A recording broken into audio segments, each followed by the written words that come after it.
Assalamualaikum teman-teman semua. Selamat datang di channel Om Brimo si Pendongeng.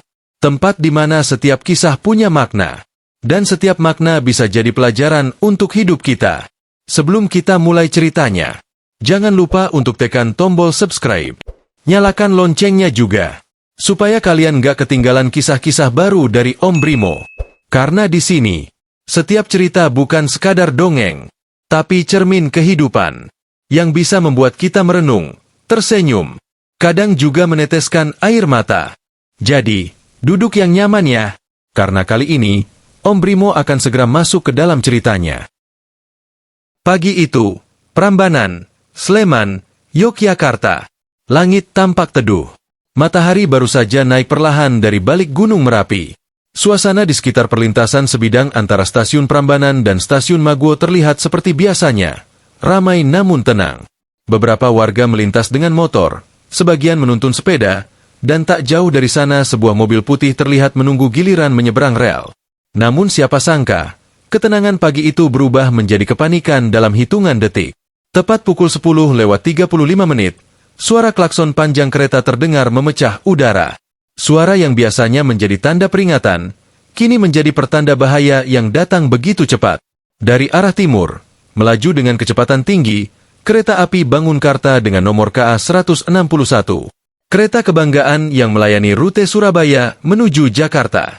Masinis sempat membunyikan klakson berulang kali, berharap kendaraan di perlintasan segera menepi. Namun entah mengapa, mobil dan motor yang berada di atas rel seolah tak sempat menghindar. Seketika, dentuman keras terdengar. Debu berhamburan. Teriakan warga pecah di udara. Sebuah mobil terpental beberapa meter, sementara motor terseret hingga ke sisi rel. Warga berlarian, sebagian berteriak memanggil anggota keluarganya yang belum terlihat. Kereta berhenti mendadak tidak jauh dari lokasi kejadian. Masinis segera turun, diikuti petugas KAI yang berlari membawa alat komunikasi. Suasana kacau, namun tetap dalam kendali. Beberapa menit kemudian, petugas kepolisian dan tim dari Dinas Perhubungan tiba di lokasi. Evakuasi dilakukan dengan hati-hati, sementara warga sekitar membantu mengamankan area.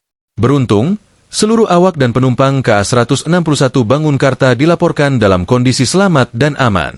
Setelah dilakukan pemeriksaan terhadap rangkaian, perjalanan kereta kembali dilanjutkan. Namun di balik semua itu, masih tersisa tanda tanya besar. Mengapa kecelakaan ini bisa terjadi? Manajer Humas KAI Daop 6 Yogyakarta, Mr. X, menyampaikan bahwa pihaknya kini tengah melakukan penelusuran mendalam. Diduga kecelakaan terjadi di perlintasan tanpa palang pintu.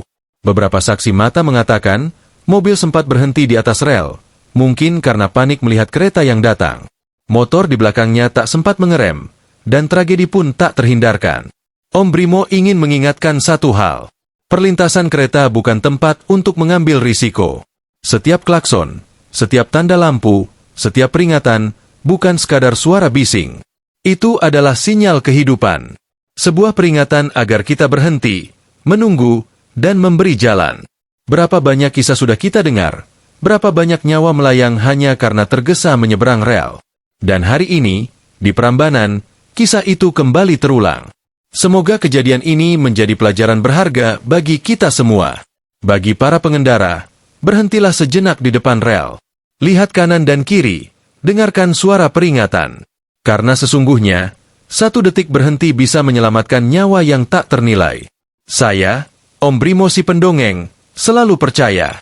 Setiap kejadian punya makna. Setiap tragedi meninggalkan pesan. Dan tugas kita adalah mendengarkannya, merenungkannya, serta belajar darinya. Terima kasih sudah mendengarkan kisah ini. Jika kamu ingin terus mengikuti cerita nyata, kisah penuh makna, dan peristiwa yang menggugah hati, jangan lupa tekan tombol like, subscribe, dan tinggalkan komentar di bawah. Sampai jumpa di kisah berikutnya.